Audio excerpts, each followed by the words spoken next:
हैरत वाली कहानी है ये, दो दिलों की दास्तां, फलक ज़मीं की है ज़बां, वो तो है ख्वाबों की बनी।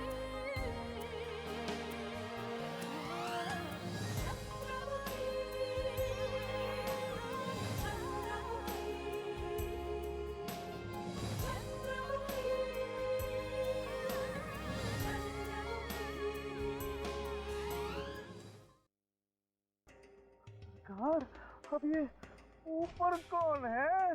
गधे ईश्वर! सरकार, आपका अपमान सरकार पूरे विश्व का अपमान है। मैं तो सदा की भांति आपके शौर्य, आपकी वीरता, आपके बल की प्रशंसा कर रहा था सरकार। जिसका नाम सुनते ही रूपनगर के लोग थर थर कांपने लगते हैं। उस दुष्ट जादूगर विचित्र सेन ने मुझे बहुत हानि पहुंचाई है। अब मैं यहाँ इसी उधेड़बुन में लगा हूँ कि किस मुंह से रूपनगर वापस जाऊं। अब समझे? आश्चर्य है। अरे क्षमा मांगेगा वो, और वो भी आपके पैरों पे सर रख कर।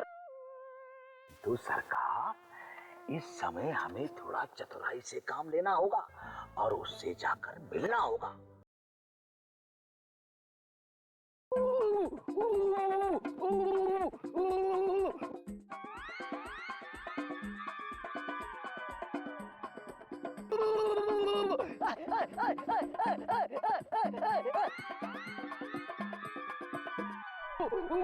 मंगा, मंगा।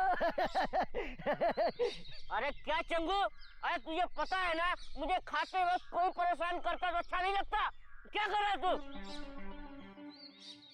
अरे चंगू, ये क्या? तू जब नदी में जल पीने के लिए गया था तो तेरा मुख मुरझाए हुए कमल की तरह था,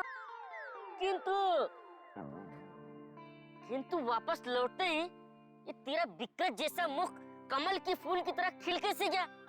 ऐसी कौन सी खुशी तुझे मिल गई? अरे मुझे तो बता। आज मुझे अपने भीतर छुपी हुई शक्तियों का पता चल गया मंगू। पहले मैं अपने कद के कारण स्वयं को निर्बल समझता था, किंतु आज पता चला मैं सबसे बलवान हूँ।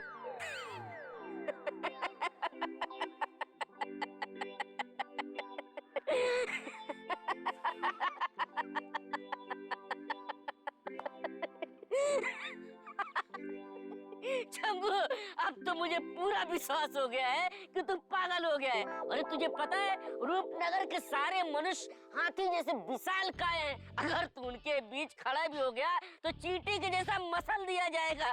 फिर तुझे कैसे भ्रम हो गया चंगू कि तू बलवान है? मुझे तो अभी भी विश्वास नहीं हो रहा। पहले मेरी बात तो सुन ले मंगू, उसके पश्चात कहना कि मैं कौन हूँ। अभी अभी मुझसे भयभीत होकर वो दोनों महाबली भागे, वही बताने के लिए मैं आपके पास आया हूँ। दो महाबली तुझसे भयभीत होकर के भागे? हाँ।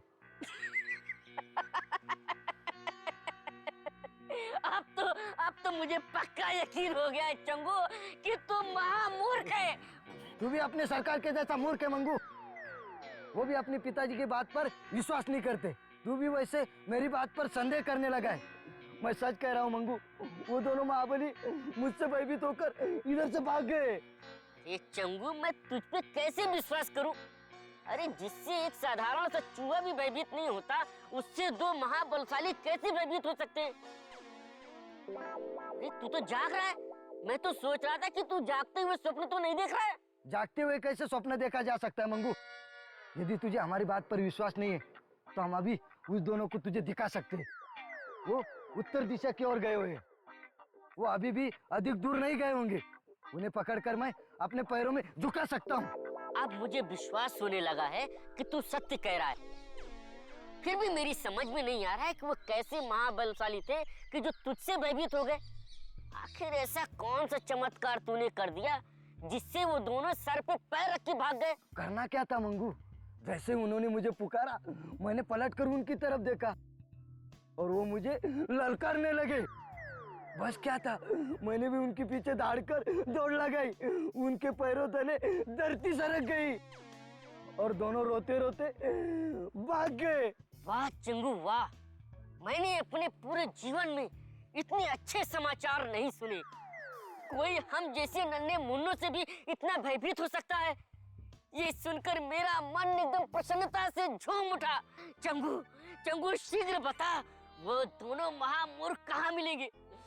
मैं भी थोड़ा उन्हें डराने का आनंद लेना चाहता हूँ। चंगू शीघ्र बता। ये बात है तो अभी ले चलता हूँ। वो अभी हमें नीली घाटी की ओर जाने वाले मार्ग पर मिल जाएंगे। चंगू, हाँ लगता है आज मुझे तेरे साथ अपने शौर्य पे गर्व करने का अवसर मिल जाएगा। अगर वो दोनों महाबली हमसे भयभीत हो गए तो पूरे रूपनगर में हमारे नाम का डंका बजेगा, डंका। चल चलो।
देखो मंगू, वो दोनों कैसे बिगी बिल्ली की तरफ भाग रहे।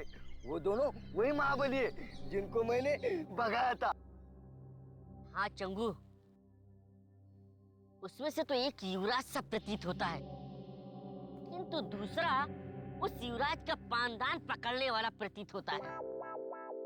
उसका मुखमंडल तो कुछ चोर उचक्कों के जैसा लगता है, किंतु हमें क्या लेना देना। तुम उन्हें पुकारो, देखो वो कैसे भयभीत होके पलटते। चंगू, लेकिन ये वही दोनों है ना जिसे तूने डराया था? हाँ वही दोनों है, तुम डरो मत। हाँ। मैं हूं ना। ठीक है, लेकिन चंगू याद रखना, अगर कोई संकट आ जाए तो भागने के लिए तैयार है ना? तू इसकी चिंता मत कर मंगू, हम भागने में तो हमारी सरकार से 10 कदम आगे। अरे हाँ चंगू, सरकार से याद आया, जब एक बार अपनी सरकार को उनके पिताश्री जबरदस्ती कुल्ला दातून करवा रहे थे, तब अपनी सरकार ने पिताश्री के हाथ में दांत काट लिया। तत्पश्चात जब पिताश्री उन्हें मारने के लिए दौड़े तो हम लोग तो अपने सरकार से 10 कदम आगे भाग रहे थे। हाँ, हमारे सरकार को उनके पिताश्री ने जब पकड़कर पशु की तरह पीटा तो हम साफ साफ बच गए।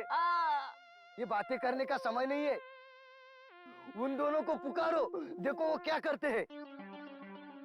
ठीक है, मैं उन्हें अभी आवाज देता हूँ। अरे मच्छर के बच्चों, ठहर जाओ, ये मेरा आदेश है। देखा मंगू, तेरे मेढक मुख से शेर की गर्जना सुनकर वो कितने भयभीत हो गए। सरकार, ये क्या, एक की बजाय दो आधे अधूरे। लगता है सरकार उस मायावी शक्ति ने अपने दो टुकड़े कर लिया है। अब वो दोनों टुकड़े हमारे टुकड़े करने आ रहे हैं सरकार। लगता है हम किसी घोर संकट में पड़ने वाले हैं। नहीं जोरावर, घबराओ मत, ये हमारे सामने तिनके की भांति उड़ जाएंगे। आए मच्छर के बच्चों, अरे वहीं पे खड़े खड़े एक दूसरे का खून चूसते रहोगे? अरे यहाँ तत्काल हमारे सामने आकर खड़े हो जाओ, ये मेरा आदेश है। हम अलकापुरी के युवराज हैं मूर्ख बंदरों। यदि तुम दोनों हमारे सामने खड़े होकर भी दिखा दो तो हम तुम्हें मुंह मांगा उपहार देंगे। अरे भटके हुए युवराज, तुम हमें क्या उपहार दोगे? तुम तो खुद एक भिक्षुक लग रहे हो। तुमने हमें भिक्षुक कहा, मूर्ख? यदि साहस है तो हमारे सामने आके दिखाओ, हम तुम्हें चींटी की भांति मसल देंगे। नहीं सरकार, ये क्या कर रहे हैं सरकार? उन दोनों यमदूतों को यहाँ बुला रहे हैं। सरकार, इन दोनों यमदूतों को दूर से ही प्रणाम करके निकल जाने में ही हमारी भलाई है। घबराओ मत जोरावर, दोनों हमारे सामने आने का साहस ही नहीं करेंगे। वहीं से चीख चीख कर लौट कर अपने बिल में घुस जाएंगे और दुबक के सो जाएंगे। इस तरह ललकारने से कार्य नहीं बनेगा मंगू। चलो उनको भयभीत करते हैं। हाँ चंगू, तुम ठीक कहते हो। चलो चलकर उन दोनों को डराते हैं। चलो। सरकार, ये क्या? ये दोनों तो निडर होकर हमारी ही ओर चले आ रहे हैं।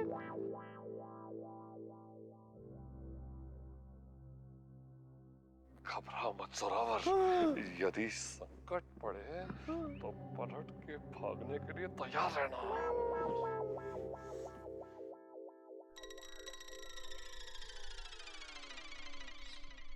तुम दोनों अपने राज्य से रूपनगर की सीमा पर क्या करने आए? इसका कारण जानना चाहते हैं हम।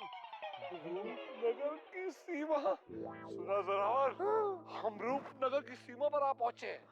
युवराज, आप मुझसे बात कीजिए। इस 2 कौड़ी के तुच्छ पानदान पकड़ने वाले से आप क्या बात कर रहे हैं? आधे अधूरो, नन्हे नन्हे बंदरो, यदि एक शब्द और निकाला तो तुम्हारी जीवा निकाल के काट डालूंगा, उसके छोटे छोटे टुकड़े कर दूंगा। मैं कोई तुच्छ मनुष्य नहीं, अपितु अलकापुरी युवराज का होने वाला सेनापति हूँ। और जो तुम्हारे सामने छाती तान कर खड़े हैं, यही है मेरे युवराज। यदि तुम इनका सामना करोगे तो अकाल मृत्यु को प्राप्त हो जाओगे। अरे जाओ जाओ, ऐसे कितने युवराज रूपनगर की गलियों में कीड़े मकोड़ों की तरह रेंगते रहते हैं।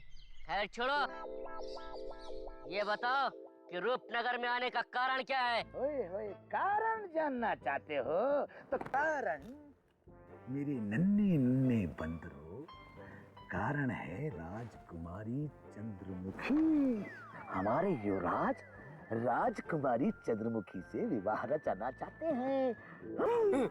ये क्या मंगू? यदि ये राजकुमारी चंद्रमुखी से विवाह रचाने आए तो हमारे सरकार का क्या होगा? हमारी सरकार विवाह के पूर्व ही विधवा हो जाएंगे। नहीं चंगू, राजकुमारी चंद्रमुखी का विवाह सिर्फ और सिर्फ हमारे सरकार से होगा, अन्यथा वो जीवन भर कुंवारी रहेगी। मूर्ख!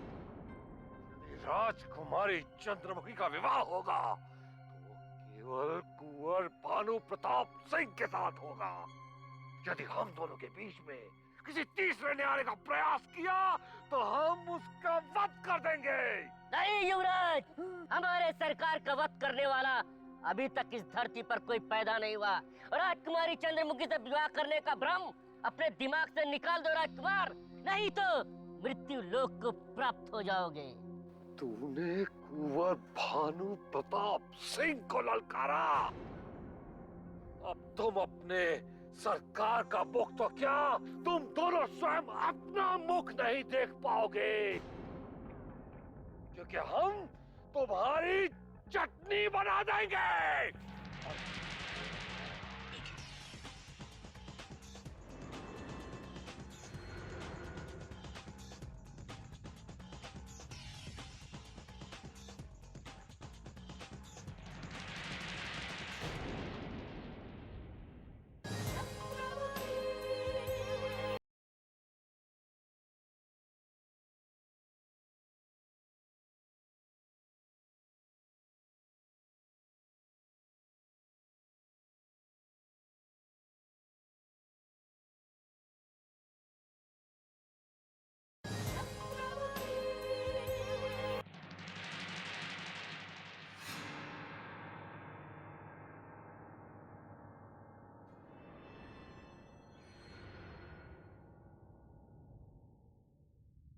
अरे लोहा सिंह जी, आप और यहाँ? बड़े आश्चर्य की बात है, आप अभी तक जीवित हैं। अरे आपकी मृत्यु की सूचना तो पूरे रूपनगर में फैल चुकी है। क्या? ये असंभव है। अरे लोहा सिंह जी, ये हो चुका है। पूर्व मंत्री रणवीर सिंह का तख्ता पलटते ही उनके साथियों के बुरे दिन शुरू हो गए, और आप तो उनके सबसे घनिष्ठ मित्र हैं। बड़े आश्चर्य की बात है, मंत्री व रणवीर सिंह जी का तख्ता ही पलट गया। ये क्या कह रहे हो तुम? लगता है आपको रूपनगर के बारे में कुछ भी नहीं मालूम है। राजकुमारी चंद्रमुखी ने रूपनगर की बागडोर अपने हाथों में संभाल ली है और मंत्री व रणवीर सिंह के सभी साथियों को पकड़कर बंदीगृह में डालने का आदेश दे दिया है। मुझे पूर्ण विस्तार से कहो, ये सब खबर कैसे हो गया? मंत्री व रणवीर सिंह इस समय कहाँ है? लो, तो अब आपको ये भी बताना पड़ेगा। तो सुनिए, पूर्व मंत्री रणवीर सिंह और उनके भाई परमवीर सिंह अस्वस्थ होने का नाटक करके वैदराज जी की कुटिया में छिपे हुए, ताकि राजकुमारी चंद्रमुखी उन्हें बंदी न बना सके। और ज्वाला, ज्वाला? ज्वाला तो सबसे चतुर निकली। राजनीतिक ने जैसे ही करवट बदली, वैसे वो महल छोड़कर लुप्त हो गई। और बेचारी रूपमती, रूपमती? उसका तो सबसे बुरा हश्र। भुवन सिंह ने उसे धक्के मार मार कर महल से निकाल के बाहर फेंक दिया। अब वो रूपनगर के महल के द्वार को कभी नहीं देख पाएगी। ओह, अरे अरे, कैसे क्या हो गया? अब हमें तुम ये सुझाव दो कि हम क्या करें क्या ना करें, कहाँ जाएं कहाँ ना जाएं। भैया हमें कुछ भी सुझाव नहीं दे रहा है। भैया चंगू, भैया मंगू, बताओ। अब आप एक काम कीजिए, इन्हीं जंगलों में रुकिए और महर्षि वाल्मीकि की तरह राजकुमारी चंद्रमुखी और उनके गुप्त रहस्यों पर एक पुस्तक लिखिए। पुस्तक। क्या? तुम्हारा ये दुस्साहस कि हमारे साथ परिहास कर रहे हो? हैं? अरे, इसमें परिहास की कौन सी बात है? अगर आपका एक भी कदम रूपनगर में पड़ा तो आपका सर धड़ से अलग कर दिया जाएगा। कुछ और? चलो चंगू, चलो।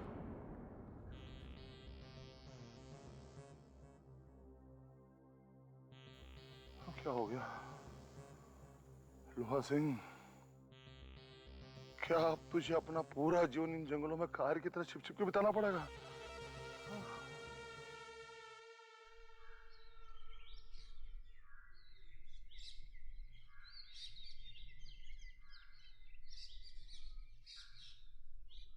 जोरावर, हमें बहुत भूख लग रही है। यदि आसपास के पेड़ों पर कहीं फल लगा है तो हमारे लिए तोड़ कर ले आओ।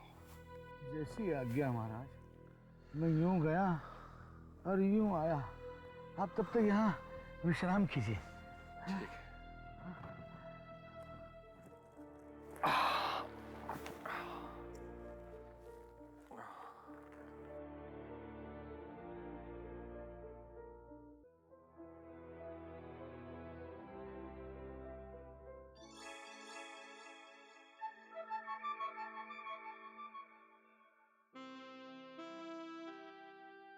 ये कौन पथिक विश्राम कर रहा है?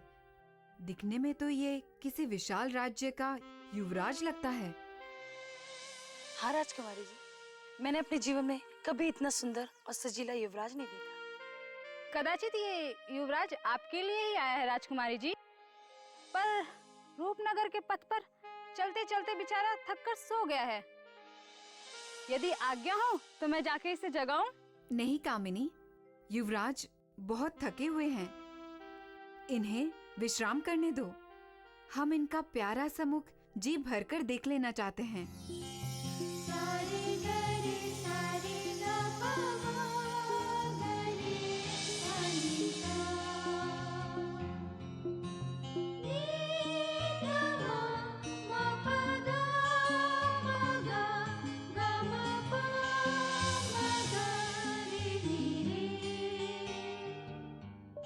राजकुमारी जी, जैसे आपने कल्पना की थी वैसे ही आपको वर मिल गया।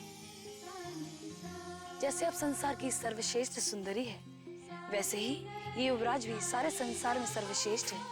इनके नेत्र, इनकी मूछें और तो और इनके वस्त्र भी निराले हैं। अब जाइए और अपने युवराज को कुछ फल खिलाइए, क्योंकि भूख के कारण उनका मुख कुछ मुरझाया मुरझाया सा लग रहा है।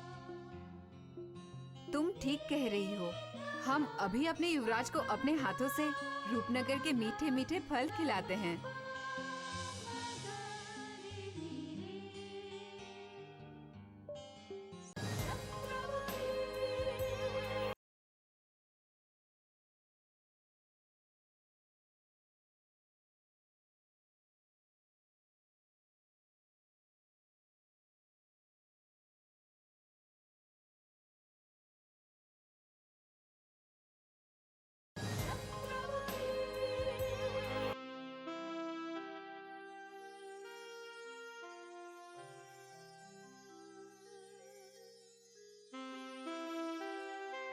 उठिए युवराज, देखिए हम आए हैं। कौन है? हम हैं राजकुमारी चंद्रमुखी। राजकुमारी चंद्रमुखी, आप यहाँ, आपने इतना कष्ट क्यों उठाया? हम तो आप ही को मिलने आ रहे थे। सत्य कह रहे हैं, आप हम ही से मिलने आए हैं। और नहीं तो क्या, हम अलकापुरी के युवराज भानु प्रताप सिंह हैं। हम आप ही को ढूंढते ढूंढते इस जंगल में भटक रहे हैं। हमें बहुत भूख लगी है, हमने कई दिनों से कुछ नहीं खाया। हम जानते हैं युवराज, इसीलिए हम आपके लिए मीठे मीठे फल लेकर आए हैं। लीजिए, खाइए, हम आपको अपने हाथों से खिलाएंगे। वाह, कितने कोमल फल हैं। ऐसा लगता है कि हमने किसी सुंदरी का हाथ थाम लिया हो। छोड़िए ना युवराज, ये हमारा हाथ ही है। हम एक बार किसी का हाथ थाम लेते हैं, उसे मरते दम तक नहीं छोड़ते।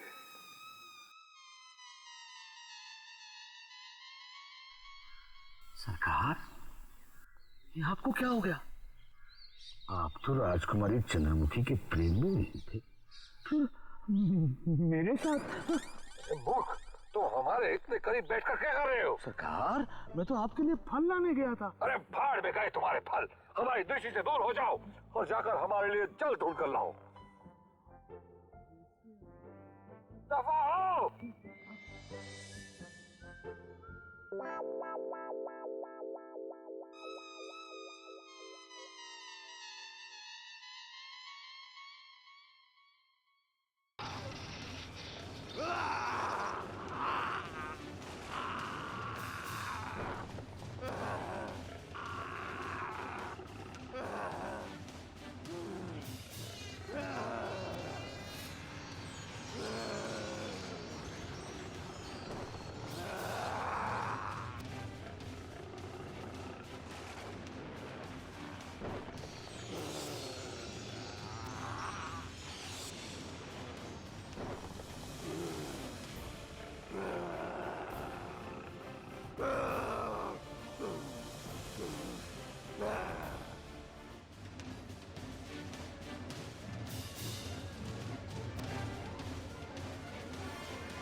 यदि रूपनगर गया तो अवश्य ही राजकुमारी चंद्रमुखी मुझे फांसी पर टांग देगी।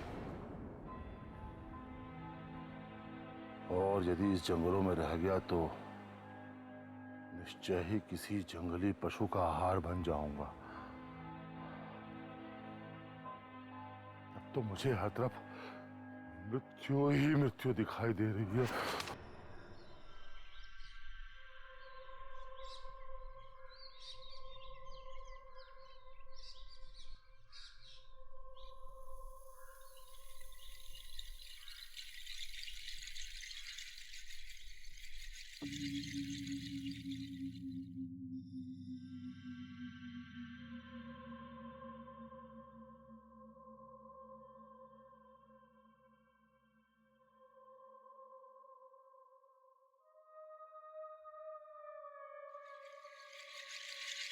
उस दुष्ट युवराज का ये मूर्ख साथी जंगल में अकेले क्या कर रहा है?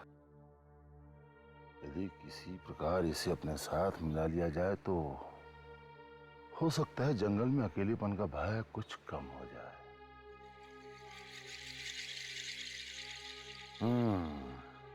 कोई तिकड़म लगानी पड़ेगी।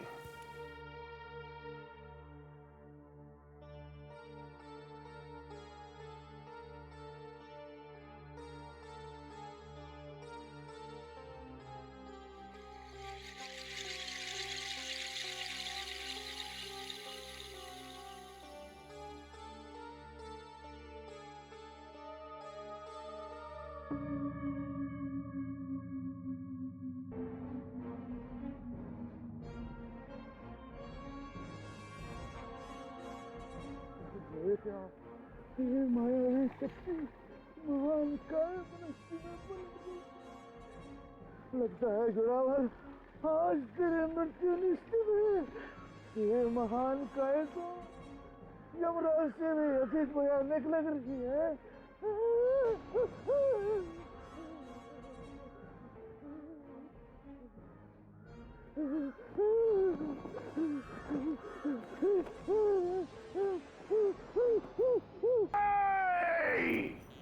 इस वृक्ष से नीचे उतर, अन्यथा इस वृक्ष को काट के फेंक दूंगा। उतर नीचे, उतर।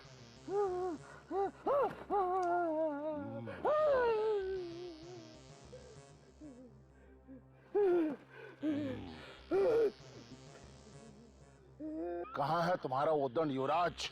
और तुम इस वन में क्या करने के लिए वापस आए हो? आदि मानव जी, मैं तो अपने उस उद्दंड युवराज के लिए जल लेने आया था। वो वहाँ एकांत में विश्राम कर रहे हैं। जाइए, आपको समय भी मिल जाएंगे। अब तुम और तुम्हारा वो दुष्ट युवराज सदा सदा के लिए विश्राम करने वाले। तुम दोनों ने मिलकर के मुझे बहुत अपमानित किया था ना? हाँ? मैंने कहा आपका अपमान किया था। अपमान तो उस उद्दंड युवराज ने किया था। यदि आपके उदर में अग्नि लगी है तो आप अपने उदर की अग्नि को उसको खाकर बुझा लीजिए। मुझे छोड़ दीजिए, छोड़ दीजिए ना। इस मूर्ख ने अवश्य चंगू मंगू को देखा होगा। ये हमें रूपनगर की कोई मायावी शक्ति समझ रहा है। इसका लाभ उठाकर इसे अपना दास बना लेना चाहिए। यही उचित अवसर है। हे महाबली, हे प्रभु, आप मुझे मोटी मोटी दृष्टि से क्यों घूर रहे हैं? क्या सोच रहे हैं? मुझ निर्बल पर दया कीजिए, मुझे छोड़ दीजिए ना। हम ये सोच रहे हैं कि तुम सचमुच में बहुत चतुर हो, तभी तो तुमने हमारे इस मायावी स्वरूप को पहचान लिया। तुम निश्चय ही हमारे सेवक बनने के योग्य हो। यदि तुम उस दुष्ट युवराज को छोड़ करके सदैव के लिए हमारे दास बन जाओ तो संभव है कि हम तुम्हें जीवन दान भी दे दें। वैसे भी वो दुष्ट युवराज में पीड़ा और अपमान का अतिरिक्त दे भी क्या सकता है? क्यों? सत्य है ना? ये भयानक मायावी शक्ति कह तो ठीक रहा है। आज तक उस कुंवर भानु प्रताप सिंह ने मुझे अपमान और कष्टों के सिवा दिया ही क्या है? अरे जो अपने पिताश्री का सगा नहीं हुआ वो मेरा क्या होगा? जो तुम सोच रहे हो वो 16 आने सत्य है। जो युवराज अपने पिता का सगा नहीं हो सका वो भला तुम्हारा क्या साथ देगा?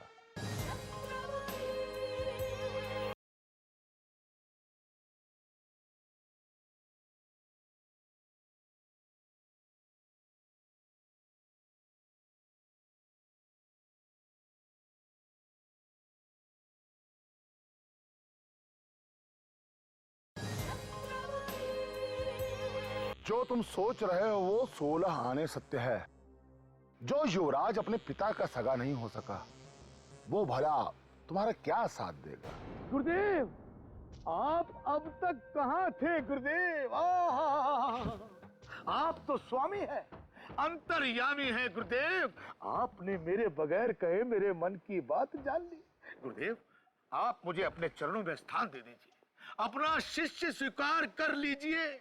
यदि आपने मुझे अपना शिष्य नहीं स्वीकारा तो मैं आपके चरणों में यहीं बैठकर अपने प्राण त्याग दूंगा गुरुदेव। शिष्य उठो। आज से तुम हमारे परम शिष्य हो। आज से तुम्हारे जीवन के समस्त दुखों कष्टों का विनाश हो जाएगा।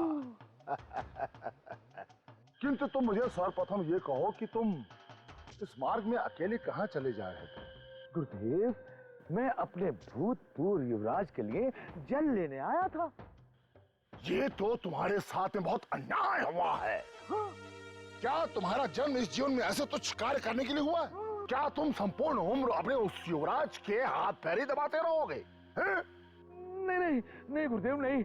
अब आपने मुझे अपने चरणों में स्थान दे दिया है तो मेरे सारे कष्टों का निवारण हो जाएगा और मुझे उस दुष्ट युवराज से छुटकारा मिल जाएगा।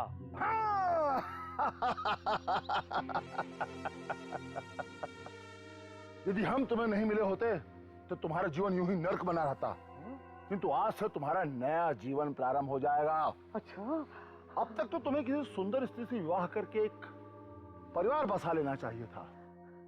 संभव था तुम्हारे 2-4 पुत्र होते, 2-4 पुत्र वधुएं भी, किंतु तुम उस मूर्ख युवराज की सेवा करते करते बूढ़े और निर्बल हो चले हो। और तो मुझे ये लगता है कि तुम विवाह के योग्य रह भी गए हो अथवा नहीं। गुरुदेव, आपने मेरे मन की बात कहकर मुझे एकदम प्रसन्नचित्त कर दिया, गदगद कर दिया मुझे। अब तो मैं सदा सर्वदा के लिए आपके चरणों का दास हो गया हूँ।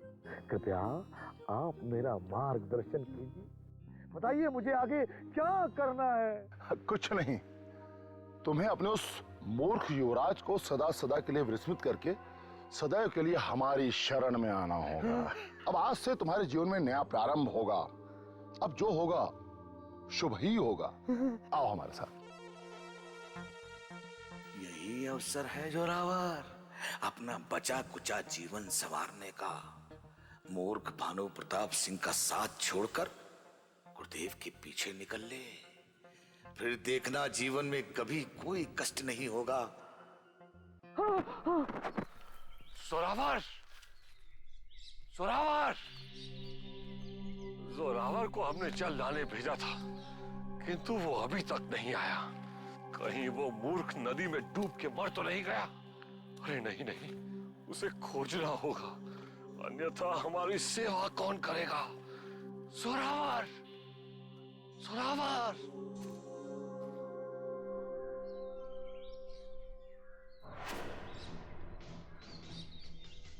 क्या हो रहा है? हमारा दास हमारे शत्रु के साथ चला जा रहा है। जोरावर, ठहरो जोरावर। तुम हमारे शत्रु के साथ क्या कर रहे हो मूर्ख? तुम्हें तो हमने जल लाने भेजा था, फिर तुम इस कपटी के साथ क्या कर रहे हो? अपनी मर्यादा में रहकर बात करो कुंवर भानु प्रताप सिंह। यदि तुमने हमारे गुरुदेव को कपटी कहकर संबोधित किया तो हम तुम्हें नहीं छोड़ेंगे। आज के उपरांत तुम हमारे गुरुदेव को सम्मान से संबोधित करोगे, क्योंकि आज के उपरांत हम इनके साथ अपना नया सुखी जीवन व्यतीत करेंगे और तुम्हारा साथ छोड़ देंगे। आज के पश्चात ये हमारे अन्नदाता हैं, तुम नहीं समझे? क्या तुम पागल तो नहीं हो गए मूर्ख? क्या तुम भूल गए हो कि हम तुम्हारे कुंवर भानु प्रताप सिंह हैं? हाँ, हम अच्छी तरह जान गए हैं कि तुम कौन हो। अरे तुम वही हो ना जिसने मुझ जैसे बुद्धिजीवी से गधा जैसे कार्य करवाए। अरे जाओ, तुम्हें राजकुमारी चंद्रमुखी तो क्या, उसकी कोई तुच्छ दासी भी पसंद नहीं करेगी। एक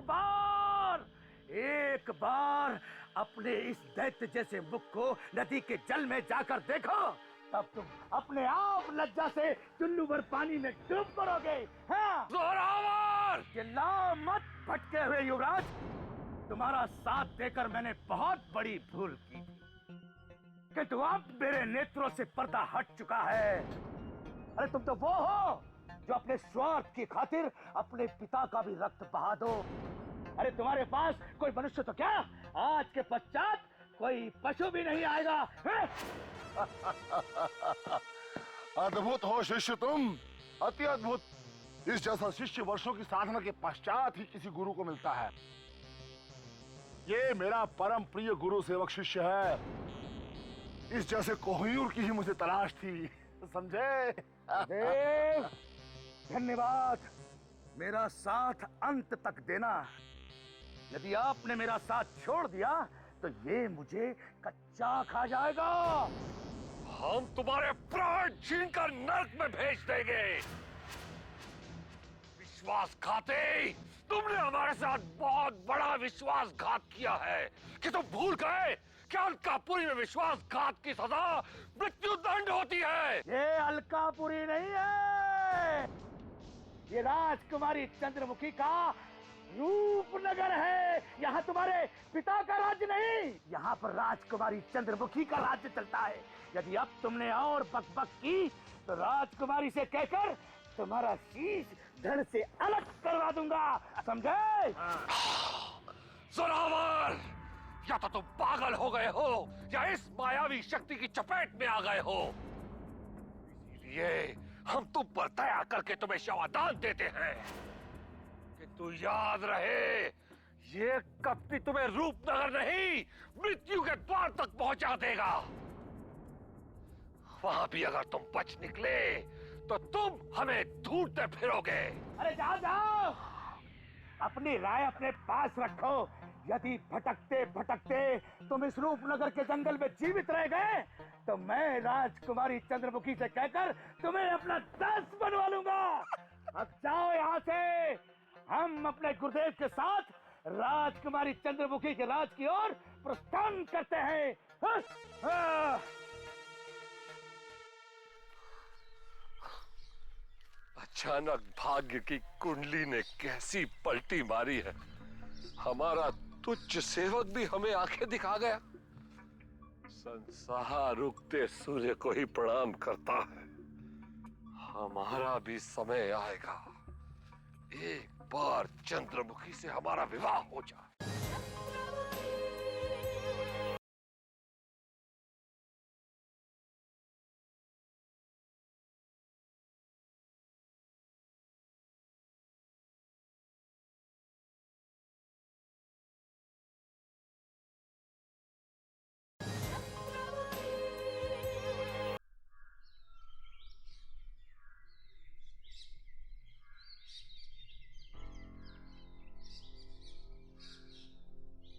चंगू, क्या तुम भी वही देख रहे हो जो हमारे नेत्र देख रहे हैं?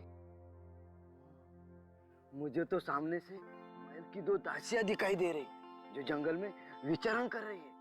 इसका मतलब चंगू कि मेरी नेत्रों को कोई भ्रम नहीं हुआ। किंतु एक बात समझ में नहीं है चंगू कि दिन भर महल में विचरण करने वाली ये दोनों दासियां इस भयानक जंगल में अचानक क्या कर रही हैं?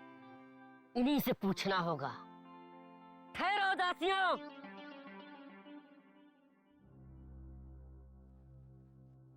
क्या हम जान सकते हैं कि रूपनगर के इस भयानक जंगल में तुम दोनों अकेले क्या करने आई हो? यही प्रश्न हम तुमसे पूछने चाहते हैं कि तुम दोनों यहाँ क्या कर रहे हो? संभल कर बात करो दासियों, तुम जानती हो तुम किसके साथ बात कर रहे हो? हम दोनों अच्छी तरह से जानते हैं कि हम किससे बात कर रहे हैं। क्रूप चूहे, तुम दोनों भी वही हो जो हम हैं। अंतर केवल इतना है कि हम राजकुमारी चंद्रमुखी की सेविका है और तुम उस मूर्ख धुआं सिंह के तुच्छ दास हो। बस अब हमें भविष्य में कभी दासी कह के मत पुकारना। इसे नंदिनी कहना और मुझे कामिनी।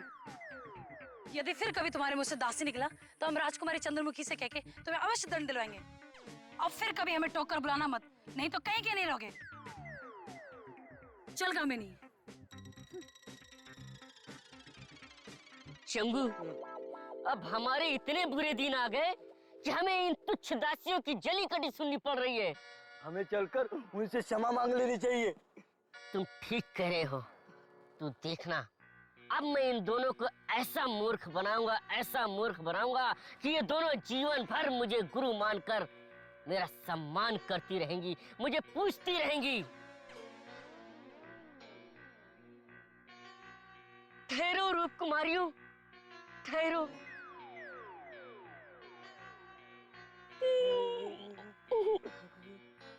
अब क्या है? क्यों तंग कर रहे हो? यदि हमारे रोकने और टोकने से आपको पीड़ा पहुंची हो तो हम दोनों हाथ जोड़कर आपसे बार बार क्षमा मांग रहे हैं, किंतु हम आपकी भलाई के लिए आपको रोक रहे थे प्रिय कामनी जी और प्रिय नंदिनी जी। हमारे भले के लिए? हम समझे नहीं। हम आपको समझाते हैं। अभी समय पे हमने एक नरभक्षी चीते को जाते देखा, जिसके लिए हमने आप लोगों को रोका, वरना हमारी इतनी हिम्मत कहाँ कि हम आप लोगों को रोक और टोक सके।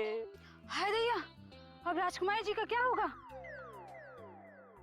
वो तो स्नान करने के लिए इसी स्थान पे आने वाली हैं, जहाँ पे उन्होंने नरभक्षी चीते को देखा है। चलो तत्काल जाके उन्हें सूचना देते हैं। यदि चीते ने उन पे आक्रमण कर दिया तो अनर्थ हो जाएगा। चलो।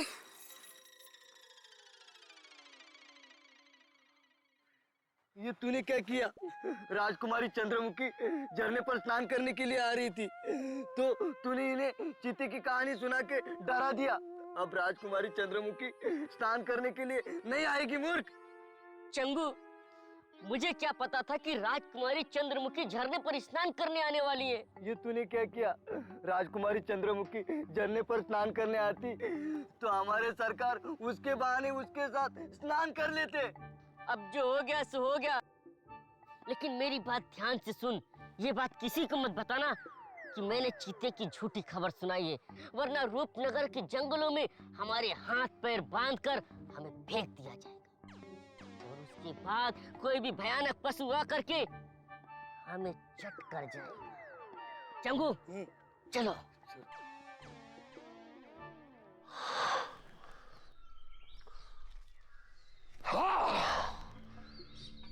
अब तुम कुछ नहीं कर सकते भानु प्रताप सिंह। जिस जोरावर पर तुमने इतना भरोसा किया, आज समय पड़ने पर उसने भी तुम्हें छोड़ दिया। अब राजकुमारी चंद्रमुखी को पाने के लिए तुम्हें अकेले ही लड़ना होगा। इसके अतिरिक्त तुम्हारे सामने कोई मार्ग नहीं है। चलो।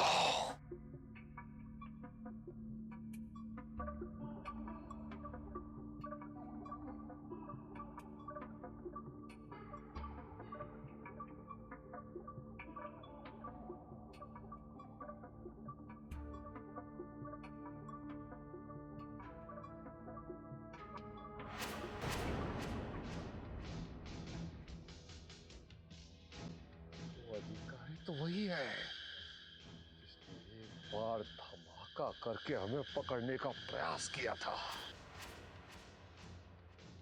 उस बार तो हम बाल बाल बच निकले थे, क्योंकि वो गद्दार जोरावर भी हमारे साथ था। लेकिन अब हम अकेले पड़ गए। यदि उसकी दृष्टि हम पर पड़ गई तो हमारा जीवन समाप्त हो जाएगा। इसीलिए समझदारी इसी में है कि हम उसकी दृष्टि से बचकर निकल लें। अवश्य ये हमें ही खोज रहा है। ये दो दिन